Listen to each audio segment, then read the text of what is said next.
Buenas tardes, les damos la bienvenida al espacio Hablemos de Libros de la Librería Internacional. El día de hoy vamos a iniciar con una nueva etapa en el programa en donde presentaremos novedades editoriales. Para inaugurar esta nueva sección tenemos el lujo de comenzar con la presentación del libro El viaje, cuentos y recuentos del escritor Rodrigo Soto, una cuidada selección de cuentos publicados, editados e inéditos que cruzan más de 40 años de vida literaria. Para esta presentación nos acompañarán dos amigos, Andrés Marote, quien en 1995 ganó la mención especial del jurado del Premio Joven Creación de la Editorial Costa Rica por la colección de cuentos Fuego Eterno, Canción de Cuna, libro que a la fecha se mantiene inédito. Posteriormente, Andrés realiza un viaje personal cuyo fin es buscar un estilo, una estética, una claridad en sus letras que lo llevaron incluso hasta Madrid en algunas ocasiones.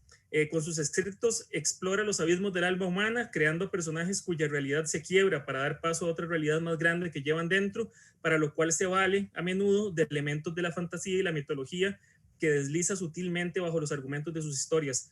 Publicó su primer colección de relatos, Bala Perdida, en el 2019 bajo el sello Guayaba. Y nos acompaña también Silvia Castro Méndez, quien a inicios de los 90 realizó una maestría en filosofía e historia de la ciencia, así como un diplomado de posgrado en estudios culturales en la Universidad de Pittsburgh. Años más tarde se traslada a España, donde obtiene el diplomado de estudios avanzados en filosofía en la Universidad de Zaragoza. Sus dos primeros poemarios obtuvieron el premio de la editorial de la Universidad de Costa Rica, y en el año 2010 su libro Agua fue galardonado con el Premio Nacional de Poesía Aquileo J. Echeverría. Además de sus escritos académicos, ha publicado los libros Las huestes del deseo, Vértice del milagro, Rubenal de mil amores, Variaciones sobre un tema de Esopo, Agua, Señales en tiempo discreto, Mestres de extranjería y La náufraga. Vive en España desde el año 2003. Y por supuesto el autor Rodrigo Soto, quien es reconocido ante todo como uno de los narradores centroamericanos más representativos de su generación, autor de 7 novelas y 4 colecciones de relatos, así como también de 5 novelas, pero en su trayectoria literaria de casi 4 décadas ha publicado también obras teatrales, ensayos, poemarios y libros de misceláneas. Algunos de sus escritos han sido reeditados en España, asimismo cuentos y poemarios de su autoría han sido traducidos y publicados en Francia y en Brasil. Dicen que Los monos éramos felices resultó finalista en el certamen latinoamericano de cuento Casa de las Américas en Cuba, 1988, y en 2 ocasiones libros suyos recibieron el Premio Nacional Aquileo J. Echeverría en la rama de cuentos. Fueron Mitomanías en el 82 y Floraciones y Desfloraciones en el 95. Pero bueno, acá estamos muy alegre de que Andrés y Silvia hayan aceptado esta invitación, que estén aquí para presentar esta nueva obra de Rodrigo. Un libro que lo estuvimos conversando hace rato, no recuerdo cuándo surgió la idea, pero en aquel momento estaba en la cabeza la idea de hacer unos cuentos completos, ¿verdad? Cuando estuve revisando justo para un programa, Hablemos de Libros, que lo estábamos recién iniciando en plena pandemia. Rodrigo fue el segundo invitado y revisando toda la bibliografía de él, que bueno, tengo la gran suerte de contar con la gran mayoría aquí en la casa, vi cuentos, vi que había bastante material, por ahí un libro como Dicen que los monos éramos felices, recuerdo que lo pasaba recomendando, pero costaba conseguirlo. Era como un objeto de cacería en ventas de libros leídos, la edición de Norma sobre todo. Tal vez aquí hago un paréntesis, recuerdo que hablé mucho de ese libro con la querida Mabel Morbillo, que en paz descanse. Y bueno, por ahí creo que en algún momento, Rodri, te dije como, madre, pensemos unos cuentos completos. ¿Verdad? Que uno siempre dice cuentos completos, pero al final dice, bueno, pero ¿para qué si sirven completos? ¿Para qué? ¿Qué se hace? ¿Qué no? Y recuerdo que tiempo después me hiciste una propuesta que bueno, a la fecha fue la que se mantuvo y es la que nos convoca hoy, que es el viaje, una selección impresionante, maravillosa. Tuve la dicha de leerlo varias veces, lo releeré nuevamente en formato de libro, pero bueno, quería como hacer ese comentario, un proyecto que llevó tamaño ratillo, trabajándose, casi ve la luz el año pasado, pero bueno, las condiciones no lo permitieron. Pero bueno, qué alegre también que este sea el primer libro que presentamos en Encino, este 2021, que estés vos, Silvia, vos, Andrés, por acá, acompañándonos, es una alegría enorme también. Y bueno, yo me salgo por acá y los dejo para que conversen sobre el libro y les agradezco muchísimo y claro, muy alegre verlos de verdad. Gracias, Juan. Gracias. Bueno, voy a comenzar yo agradeciéndole a Rodrigo y a Juan por la confianza de convocarme presentando este nuevo libro de Rodrigo. Siempre es una fiesta presentar un libro y bueno, sobre todo por invitar a una poeta con la cantidad de gente que rodea a Rodrigo que pueden tratar mucho mejor que yo los asuntos que atañen a la narrativa, pues me siento muy honrada de que hayan pensado en mí también. Y también me alegro muchísimo de estar compartiendo con Andrés, con quien me comunico por primera vez y que siendo amigo de Rodrigo, pues por esas cosas de la transitividad de la amistad ya lo siento como amigo mío propio. Bueno, yo quería comenzar porque quería hacer una referencia del libro específicamente del nombre del libro. Hay algo aquí, hay una mezcla, como bien lo dijo Juan, de cuentos antiguos salpicados por otros cuentos nuevos. Rodrigo le ha llamado El viaje, cuentos y recuentos. Es decir, los cuentos nuevos y aquellas cosas que él recuenta, que trae de nuevo a nuestra presencia. Y el nombre me parece un acierto porque literariamente hablando y seguro que sentimentalmente también, este libro es un viaje de ida y vuelta. Esto se apoya también en el hecho de que ha elegido el nombre de uno de los cuentos que componen la cuarta parte del libro. Y es que precisamente en el cuento que se llama El viaje, la vivencia actual de la protagonista se ve inundada para bien y para mal por la experiencia de un viaje revelador que tuvo en la infancia. Y es un cuento donde el pasado dinamita el presente condiciona la lectura del pasado. Es algo así como un juego de espejos temporales donde todo se va reinterpretando y cargando de sentido. Rodrigo entonces revisita aquí su pasado literario, sus motivos, sus temas y los rearticula de una manera nueva. Esto es, articularlo de una manera nueva, con esto quiero decir que los coloca dentro de 4 temáticas y no como una antología al uso, donde cada libro ve elegidas sus perlas, digamos, sus joyitas, y las coloca siempre al interior de sus propios muros. Mientras tanto aquí esos muros de libros, de los libros anteriores se rompen y el agua de los poemas va llenando los temas, los va llevando al verdadero cauce de su pertenencia.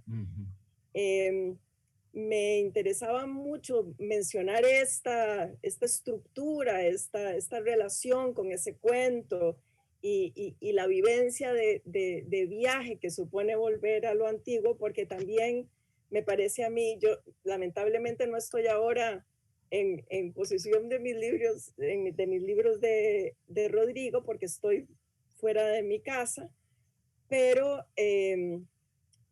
pienso que quizás el orden de los factores se altera el producto de alguna manera, porque esos libros recolocados en un nuevo contexto, en un contexto que los hermana con los de otros, encontrando algo así como quizá una raíz más profunda de unidad, los hace nuevos. Al tener nueva compañía, al colocarlos en una nueva dimensión, los cuentos viejos los hace nuevos y además los relaciona de otro modo con el presente literario de Rodrigo. Ya sé que vamos a volver sobre esos temas en adelante, pero bueno, no sé si quieres comentar algo de esto, Rodri. Mira, me parece acertadísimo, Silvia, lo que has dicho. Realmente muy acertado. Es la segunda vez que hago un intento de organizar y de seleccionar mi obra cuentística. La anterior fue hace bastantes años para la editorial Costa Rica, en un librito que se llamó, creo que ya no existe, Volar como Ángel. Y debo decir que las dos experiencias fueron totalmente diferentes. Esta vez, el ejercicio de tratar de organizar mis cuentos fue para mí revelador de los núcleos, de algunos de los núcleos temáticos y formales que yo no sabía que realmente atraviesan mi obra. Y yo creo que eso es lo que vos has dicho y lo que para mí fue el hallazgo de este ejercicio. Para mí es un libro nuevo y revelador para mí, de mí mismo, ¿entendés? Claro. Yo no sabía que esos eran yo no sé si son todos, pero por lo menos que esas 4 partes en que se divide el libro, efectivamente son 4 de los grandes núcleos, no son temáticos, pero estéticos, de las grandes... Conceptuales. Exacto, que están presentes en mi obra de cuentos, en mis cuentos, ¿verdad? No sé cómo lo viste vos, Andrés, si percibiste algo similar ¿verdad? Si esto que estamos conversando te da pie a una reflexión de tu parte también. Sí, claro, Rodrigo. Bueno, primero que nada, muchas gracias a ustedes también. Me encanta esta oportunidad. Qué lindo conversar con amigos. Y Silvia, te tomo la palabra, te considero amiga ya.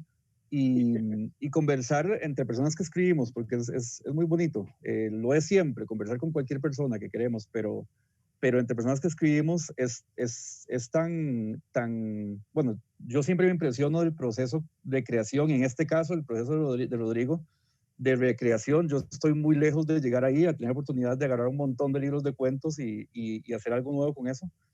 Pero sí, qué interesante eso que dijiste, Silvia, de que el orden de los factores sí altera el producto y cómo un cuento se resignifica por el paso del tiempo y la manera en que lo ordenas y lo ves nuevamente. Vino a mi memoria, Rodrigo, bueno, una cosa curiosa que sí estaba pensando hace un ratito que te escuchaba lo que decías de lo que decía Juan, perdón, de que cuesta encontrar el libro, dicen que los monos éramos felices, que costaba porque yo no lo tengo. Es uno de los libros que nunca conseguí.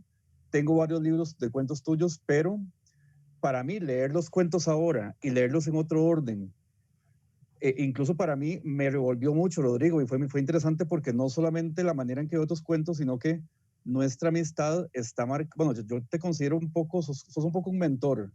No sos mi único mentor y no sos un mentor a tiempo completo. Usualmente para veces pasamos meses que no nos hablamos ni siquiera, ni una llamada, ni nada, pero sin embargo, cada vez que conversamos son conversaciones muy significativas.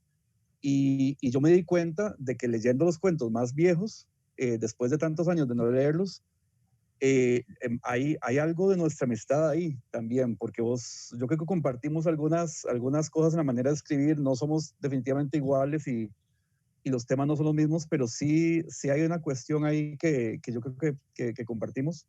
Y me pasó particularmente en este caso, 2 cuentos en particular. Hay uno, se me fue en este momento el título, Punto de Fuga, es uno. Punto de Fuga, Ok, sí. Ese cuento me llamó la atención porque me recuerda tanto mi aventura personal de escribir mezclada con conocerte, porque yo te conocí como jurado del certamen de Costa Rica del 95. Y ese cuento tiene una locura ahí que jugás con los tiempos, por cierto, con los tiempos y con las realidades, y me parece muy curioso relacionado con esto. Y sobre todo quería mencionar el cuento La Silla, porque La Silla yo te lo escuché leído de tu voz en Madrid en el 2012, 2013, creo, 2012 tiene que haber sido, ¿no?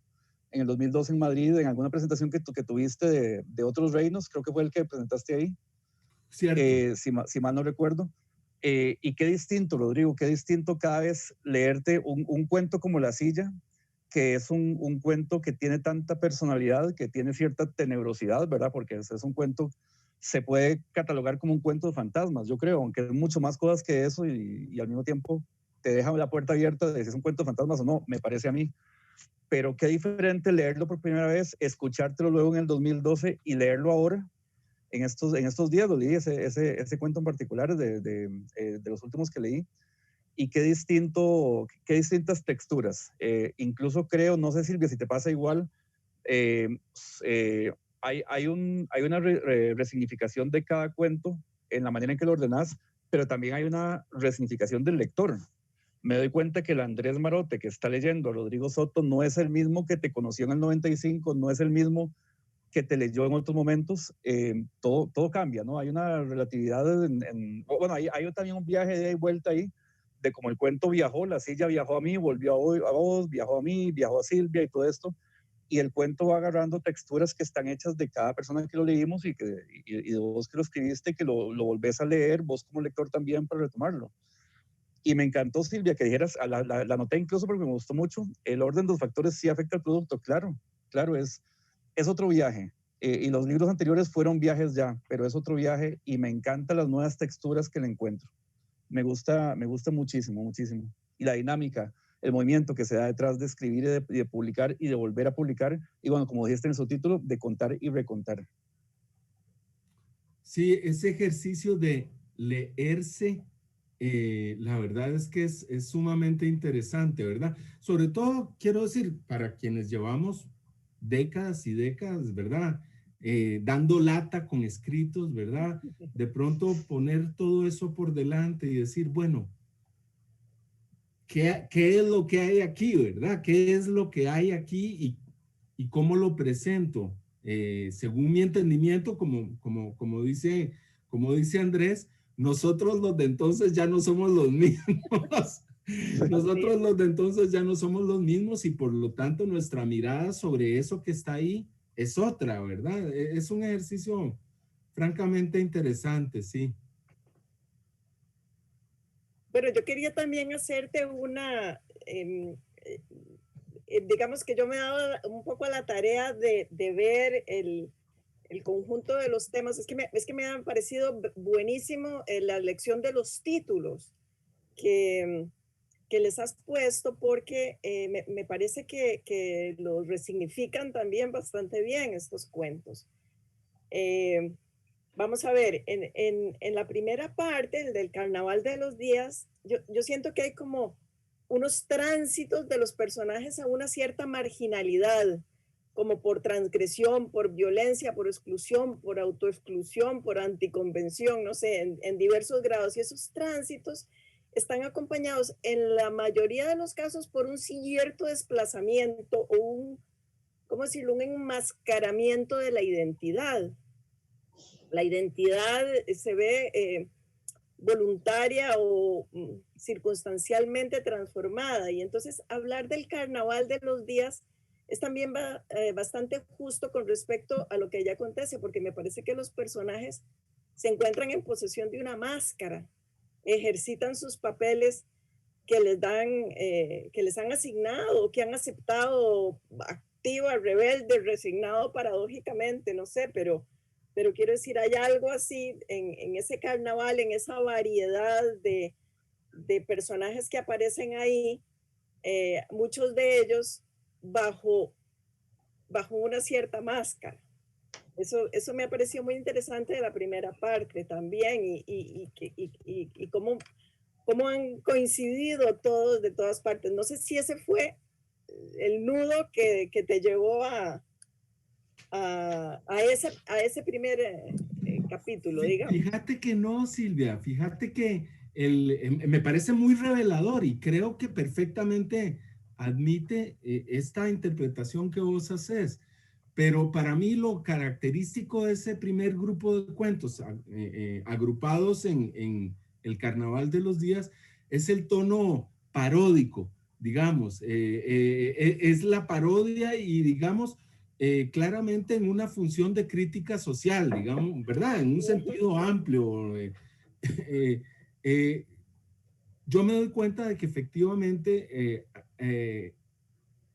en mi obra, en lo que yo escribo, tanto en novelas como en cuentos e incluso en otro tipo de géneros, eh, esta beta paródica, burlesca, está muy presente y es muy viva. Tal vez ustedes recuerdan aquella novelita que publiqué muy tempranamente, como en el año 92, titulada Mundicia, que tenía claramente ese tono como eje, digamos, de hecho tenía como subtítulo una farsa épica, porque lo farsesco estaba muy presente. Yo creo que en el Carnaval de los Días, la primera parte del libro El viaje, efectivamente está entre lo paródico y lo farsesco, digamos, y siempre como debe ser en estos casos, ¿verdad? Cuando hablamos propiamente de parodia y de farsa, en una función de crítica social que creo que también está, pues está bastante presente en esos cuentos y en mi obra en general, ¿verdad? En mis escritos. Qué bien, qué bien. ¿Vos qué También, percibiste? No, es que me estoy poniendo yo como entrevistador de Andrés, fatal. No, me quedé pensando, no sé, Silvia, si vas a decir algo, pero bueno, voy a comentar algo y si no, luego seguimos. Qué interesante, porque Silvia percibe esto de las máscaras, ¿verdad? Me quedo un poco con eso. Y vos hablas de la farsa, pero tampoco están tan lejanas, tampoco, o sea, creo que lo que vio Silvia, y yo me pregunté, bueno, lo vi yo también, y sí hay un poquito percibir esa crítica social, y te la entiendo perfectamente todo por medio de la farsa. Estamos hablando de máscaras también. Yo no sé pues, si voy a pasar por encima de lo que Silvia iba a decir de este mismo tema, porque te quería hacer una pregunta, pero bueno, íbamos mezclando un poco y todos los temas se van entrelazando. Rodrigo, yo te entendí porque me pasa a mí cuando te relees, descubrís cosas nuevas, ¿no? Y creo que incluso te redescubrís y descubrís nuevos significados dentro de tu libro. Leyéndote ahora, después de años de conocerte, yo me preguntaba qué tan autobiográficos son estos cuentos, porque vos tenés una manera, yo sé que todos, siempre lo que escribimos tiene algo de autobiográfico, por más fantasioso, por más farsa que queramos ser, está por lo menos nuestra manera de mirar, ¿no? Y eso es hablar de uno mismo. En esta manera que vos tenés de escribir, yo te percibo muy tu voz, ¿verdad? Tenés una manera de escribir, sí, hay una lúdica incluso fuerte ahí, hay un movimiento muy fuerte, siempre la mirada del narrador, sea en primera persona o no, pero la mirada del narrador me parece que siempre se está moviendo, que siempre estás como que incluso el tiempo no es lineal y vas aportando ciertas cosas ahí de pronto, pero siempre se siente una mirada fuerte del narrador, que me imagino que vos estás un poco ahí detrás de eso. La pregunta es, ahora que vos te reencontraste con esos textos y descubriste nuevos significados, y pensando en esto de que siempre hay cierta carga autobiográfica, ¿qué tanto te redescubriste a vos? ¿Me explico? ¿Qué tanto descubriste un Rodrigo Soto que habías olvidado de pronto? Porque estamos hablando de cuentos que tienen décadas de haber sido escritos. No sé si vos relees siempre o si tuviste encuentro con algunos de los cuentos por primera vez en esas décadas, pero estamos hablando de reencontrarte con una voz que no sé si no podemos decir que la perdimos, ¿verdad? Pero sí siempre se transforma, ¿verdad? Todo se va transformando, vamos cambiando, no somos lo mismo, lo que hablamos ahora. Entonces, la pregunta es esa, ¿qué tanto te redescubriste a vos leyendo tus propios cuentos escritos en otro momento y ahora bajo otra óptica e incluso bajo un orden distinto? Sí, yo creo que el principal hallazgo, Andrés, como en este ejercicio de relectura, fue del que hablamos del que ya hablamos, ¿verdad? Como encontrar esos grandes núcleos temáticos o ejes temáticos y estilísticos al mismo tiempo, hasta cierto punto, como poder ver, en ese sentido sí es un descubrimiento, una relectura de uno mismo. Creo que ese fue el principal hallazgo. Desde luego que en este viaje de relectura, perdón, desde luego que puse en valor algunos cuentos que de verdad no había leído en décadas quizás. tengo en mente específicamente un cuento de mitomanías que rescaté para la sección El amor me mata, titulado Perro suelto en el jardín. Un cuento profundamente intimista, ¿verdad? Profundamente intimista sobre una ruptura y reencuentro sentimental de una pareja de jóvenes. Uno puede inferir más o menos que se trata de jóvenes que efectivamente, digamos, formaba parte del libro Mitomanías y no había vuelto yo, creo, a releer en muchos, muchos años. Y releyéndolo para preparar esta selección, me pareció que condensaba como pocos la esencia por lo menos de este gran núcleo de significados, de este gran campo temático que es el amor y las relaciones interpersonales, que es otra justamente de las secciones del libro y de lo que yo encuentro que aglutina y estructura buena parte de lo que yo he escrito a lo largo de mi vida, ¿verdad? Entonces, sí hubo sorpresas y efectivamente esta relectura de la que hablamos, claro que es reveladora para uno mismo, desde luego. Siguiendo esa misma línea de la que hablas, en la segunda parte que se llama El lado oscuro del sol, que se pasa de una predominancia de la tercera persona en la primera parte, de la tercera a la primera persona, pero radicalmente, o sea, todos están en primera persona. Son cuentos donde cunde el tema de lo siniestro y lo del miedo también, ¿verdad? En esa tesitura hay dos cuentos para hablar de esto de lo personal y cómo tal vez ha intervenido ahí.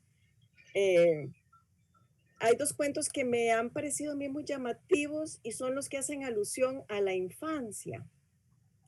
Ahí hay un cuento de una infancia en el lado oscuro del sol, digamos, en esa cosa que la gente suele pensar en hablar de la inocencia, de la infancia y todo. Aquí hay realmente la perversidad, hay una maldad, no sé si maldad sea la palabra, una crueldad, digamos, infantil.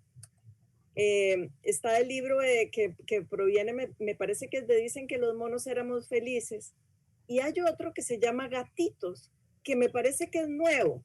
Es inédito, sí, Silvia. Es inédito. Y entonces, lo que me parecía muy interesante, bueno, al verlos juntos además, porque está uno seguido del otro, me parecía que el de Gatitos podría haberse llamado expiación de alguna manera. O sea, hay algo de revisitar una infancia con una historia. A ver, creo que todos de niños tenemos algún elemento de esto, o varios o muchos, de encontrarnos con una forma, digamos, del mal o de la crueldad. Y hay en ese segundo cuento, Gatitos, hay un autor, hay un escritor que se reencuentra con esa historia desde otro lugar, desde el futuro, desde un futuro con respecto al primero, y lo resignifica, lo piensa, lo convierte en un tema ético, lo reelabora. Entonces ahí me parece que, digamos, hay un nudo muy importante de un cuento que está ahí en el pasado, que es muy impactante ese cuento de Dicen que los monos éramos felices, y este segundo, ¿verdad? Que parecen hermanos, o más bien padre e hijo, ¿verdad? Y volvemos otra vez a lo apropiado del título del viaje en los términos que te lo he dicho. El pasado alcanza el presente y actúa sobre él como una tenaza que alimenta el miedo y la culpa en este caso. Entonces ahí está también de nuevo el autor reflexionando sobre ese otro que fue el escritor de hoy, colocándose frente a ese otro que fue y que le causa un poquito de horror.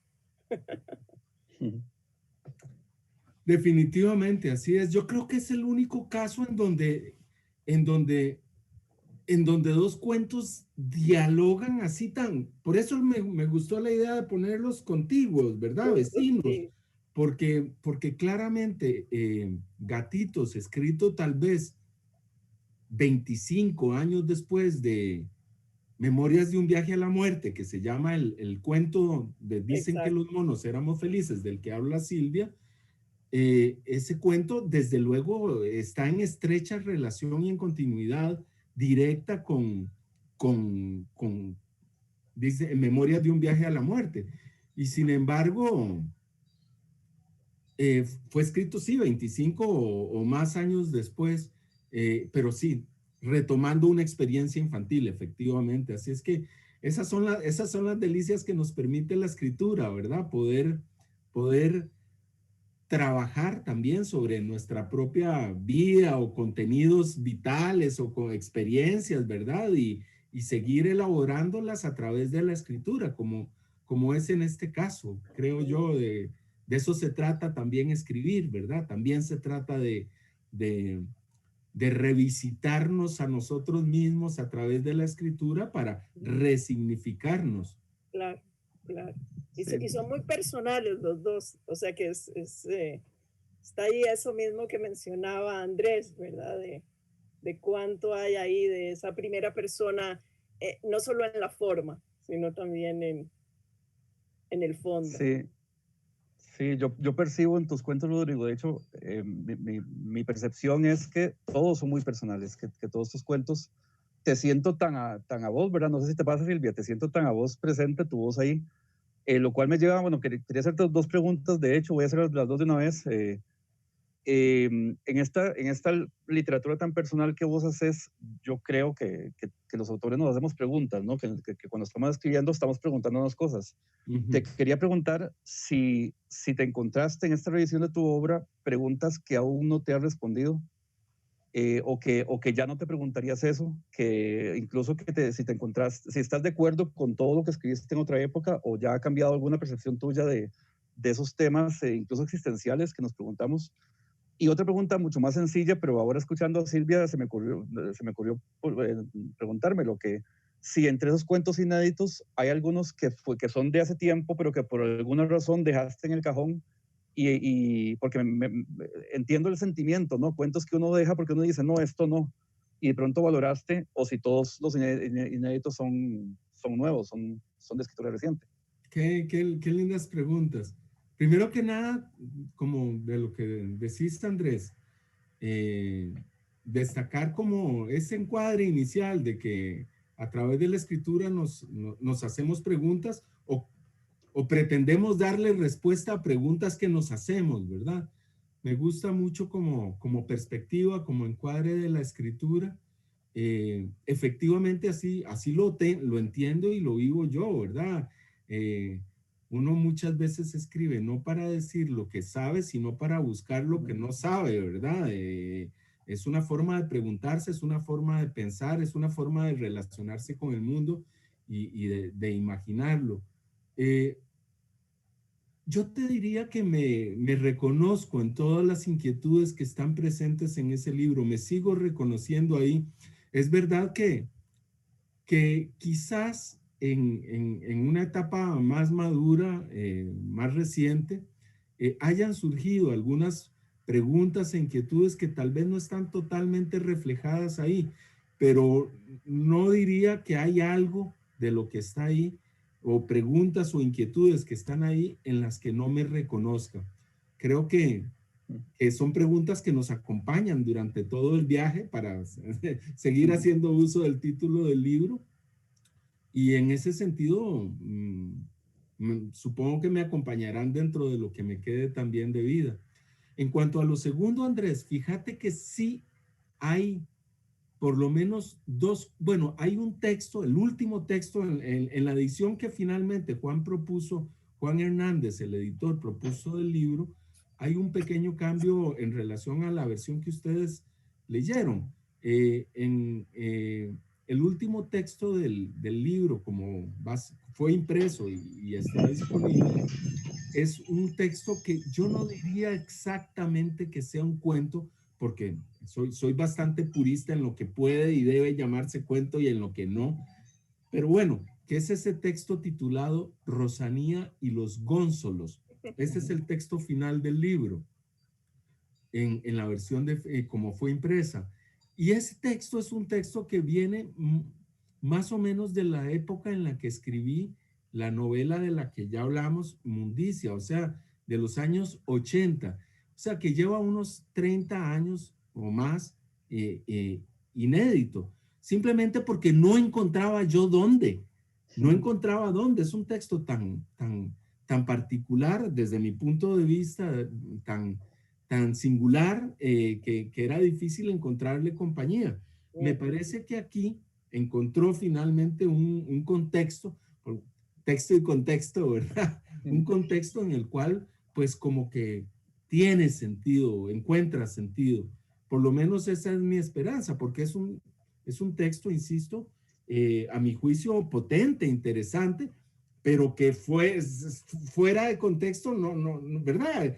Tiene que haber como cierta rima, cierta armonía entre los textos de un libro, sin hablar de unidad temática, ni mucho menos de un libro de cuentos, y ese, siendo tan particular, no lo encontraba, de modo que creo que sí, como ese. Hay otro cuento que a mí me gusta muchísimo, no recuerdo si está en El amor, creo que está en El amor me mata, que también tenía tal vez 10 años de haber sido escrito, pero yo, digamos, en los últimos 10 años no he publicado un libro solo de cuentos inéditos, sino que los dos que he publicado son como este, que reúnen obra inédita y algunos cuentos editados. Me refiero a Lola, un cuento de amor llamado Lola, que a mí me conmueve profundamente ese cuento. Me conmueve, pero muchísimo. Igual tenía pues tal vez 10 o 15 años de estar ahí guardadito y ahora encontró también su lugar, ¿verdad?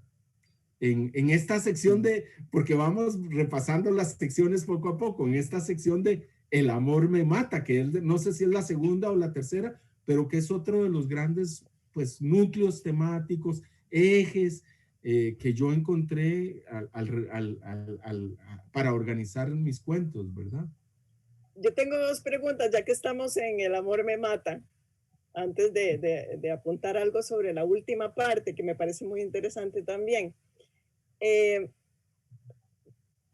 Me acordaba mucho cuando lo leía de aquella famosa frase de Tolstoy con que comienza Ana Karenina, que dice que todas las familias felices se parecen, pero que las infelices son cada una infeliz a su manera. En este caso se podría hablar de las parejas, ¿no? De modo que pareciera que tiene más interés escribir sobre los motivos del desencuentro, la ruptura, la traición, que sobre la plenitud del amor, que parece o al menos ve disminuida su gracia literaria, que es más interesante, digamos, esa infelicidad. Y luego la otra pregunta sobre este capítulo, que quería preguntarse si vos lo ves así igual, si es parte, bueno, está expresado en los cuentos, pero... Y luego hay uno en particular que por razones afectivas mías me tocó mucho, que lo relacioné mucho con El río que me habita, con tu novela El río que me habita. Es el que se llama Breve historia de nuestro reino, que hace un recorrido, que construye toda una cosa, va un recorrido desde que toman una decisión política y van, ¿verdad? Que es también un amor-desamor entre dos comunidades vecinas, pero que me trajo a la memoria El río que me habita, bueno, que yo me leí con mucho cuidado porque te escribí el prólogo de la edición española. Y entonces lo tengo muy como fresquito siempre. Y no sabía si el germen, si estuvieron relacionados de alguna manera o si cada uno es de su padre o su madre o si hay algo allí. No hay ninguna relación. De hecho, ese cuento breve historia de nuestro breve reino que está efectivamente en la sección El amor me mata, para mí es un buen ejemplo de cómo al final estos grandes ejes temáticos y conceptuales que agrupan este libro se cruzan entre sí, porque este cuento en particular del que habla Silvia, perfectamente podría estar por ejemplo, en la primera sección, que es la sección paródica, porque es, desde mi punto de vista, ese cuento es narrar una relación de pareja como si fuera una relación política, Sí, y sí. eso no puede hacerse más que en un tono paródico y de joda, ¿verdad? Lo que pasa es que está hecho con un lenguaje como de historiador antiguo, hasta cierto punto, parodiando eso también, ¿verdad? Sí. Entonces sí, al final como que todos estos grupos, estos conjuntos también son permeables entre sí, ¿verdad? Como creo que al final, de ahí, las inquietudes que nos atraviesan a cada uno, a cada persona, a cada una de nosotros, puta, igual nos constituyen como personas y se cruzan y se tocan entre sí, ¿verdad? Creo que es normal, pero ese es un buen ejemplo de concreto de cómo estas Sí, sí. cosas se traslapan, ¿verdad? Sí, sí, muy bien, muy bien. Em, porque se relaciona con algo que mencionó también, que mencionaste vos y que mencionó Andrés sobre la parte de física cuántica. Em, Vos siempre te has definido muy modestamente, a mi modo de ver, como un aprendiz de Cortázar. Y siento yo que esa parte, la última, la de física cuántica, es quizás la que estaría más en deuda o conectada con Cortázar de alguna manera, o bueno, con mi Cortázar. Y ahí está precisamente la de Rosanía y los Gónzolos.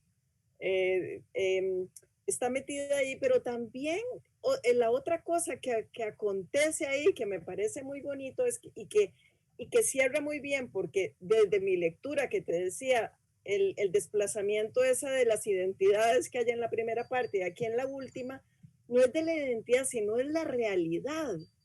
La realidad es la que se desplaza, se desliza, se descoloca, no es lo que es engañosa y si, ¿verdad? La realidad es como una arena movediza, es algo mucho más radical que lo que pasaba en la primera parte. Y allí los personajes y el lector tienen que lidiar para colocarse o hallar sentido ya sea como sin sentido en esa realidad. Es como si estos cuentos, los personajes se vieran obligados a normalizar lo que está totalmente dislocado, trastocado. Y allí me parece muy interesante esa presencia de Cortázar, digamos, en estos cuentos y en tu tradición cuentística.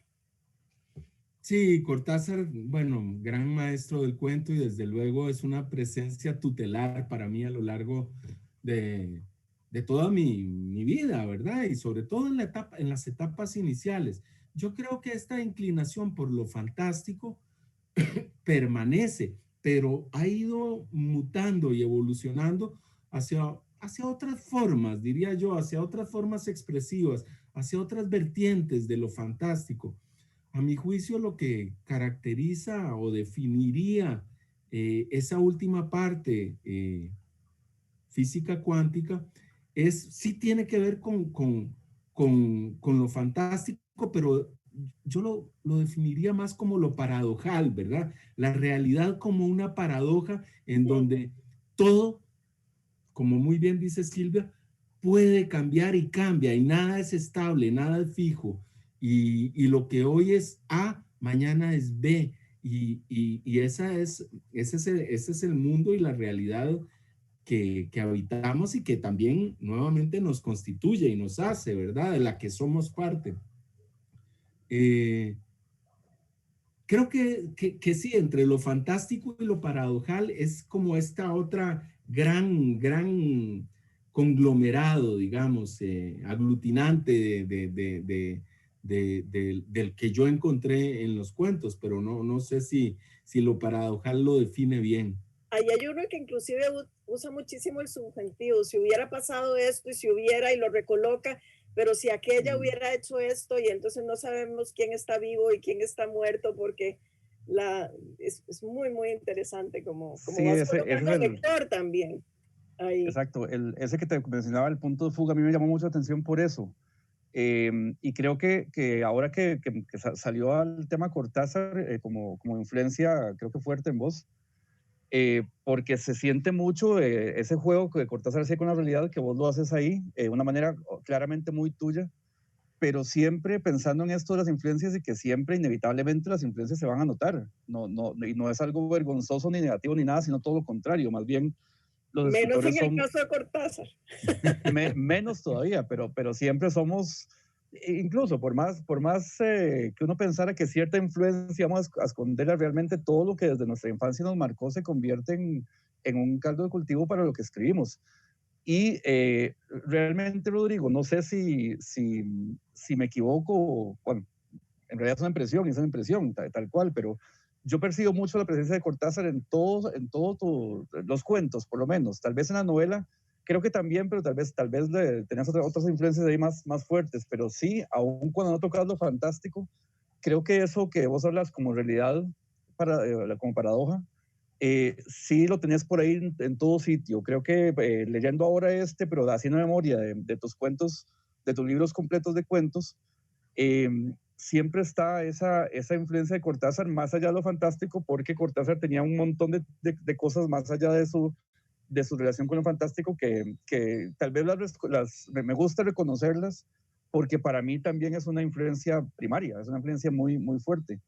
Y ahora, no sé si es una pregunta o un comentario, si querés lo respondes como si fuera una pregunta, pero pensando en esto de todas esas cosas que confluyen como influencia, más allá incluso de los autores que leemos, ahora mencionaste que todo cambia, nada es fijo.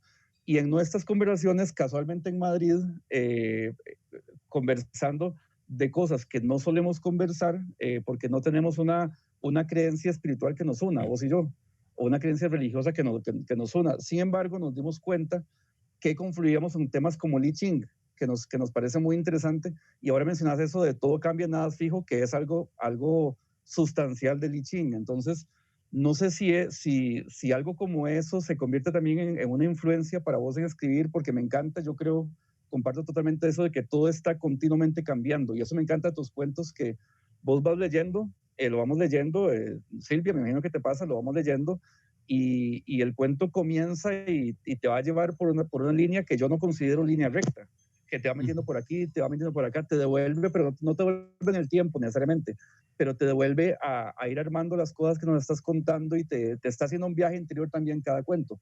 Y creo que se basa mucho en ese cambio constante que el I Ching promueve también, que el I Ching predica.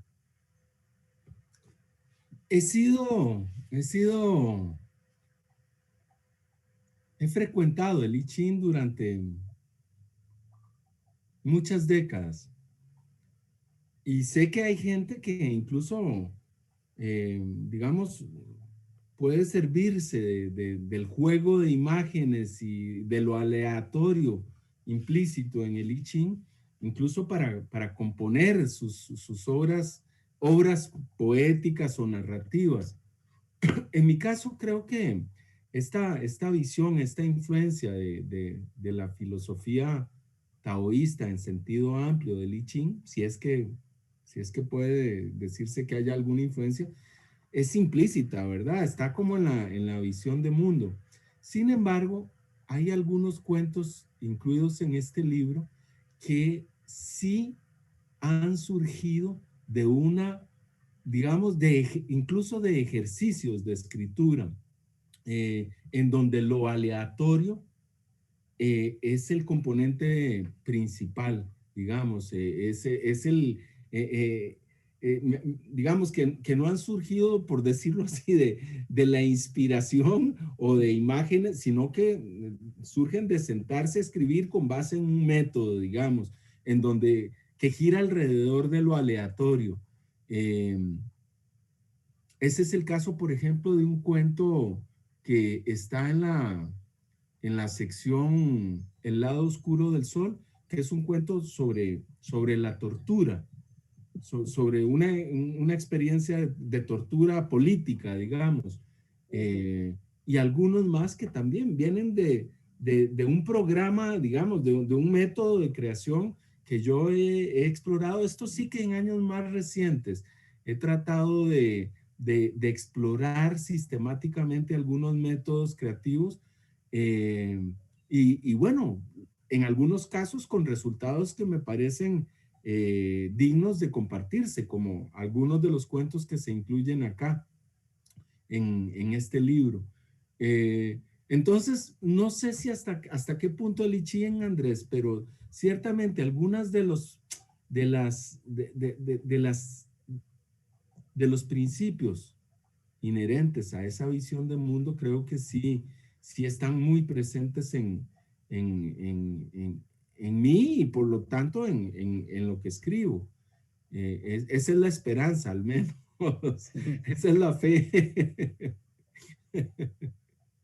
Chicos, yo creo que ya se nos está acabando el tiempo, pero yo no quisiera cerrar sin agradecerles muy, muy, muy, muy emocionadamente a vos, Silvia, y a vos, Andrés, el que hayan aceptado acompañarme en esta presentación virtual de el viaje, y desde luego también agradecerle a Juan Hernández por la edición del libro, por su entusiasmo, por su empeño en divulgar no solo mi trabajo, sino el de, perdón, muchos autores y autoras costarricenses, su compromiso con la literatura de este país, entusiasmo, su entusiasmo y compromiso, pero a ustedes nuevamente por la amistad primero, que es lo más principal, pero junto con la amistad y como prueba de amistad tomo también el que hayan querido conversar esta tarde, este día conmigo acerca de este libro, y me ha parecido francamente interesante y agudo lo que han puesto, lo que han señalado, las preguntas también, de modo que yo de verdad les agradezco mucho la amistad y la celebro, y esto es parte de esa celebración. Muchas gracias a vos por la confianza, Rodri. Muchísimas gracias. Sí, Rodrigo, muchas gracias y por el rato tan bonito. Y gracias, Silvia, también. Mucho gusto en conocerte, de hecho. Igualmente. Y gracias porque fue un ratito bonito de conversar, muy bonito. Muy bien. Bueno, hasta luego, chicos. Hasta luego. Chao.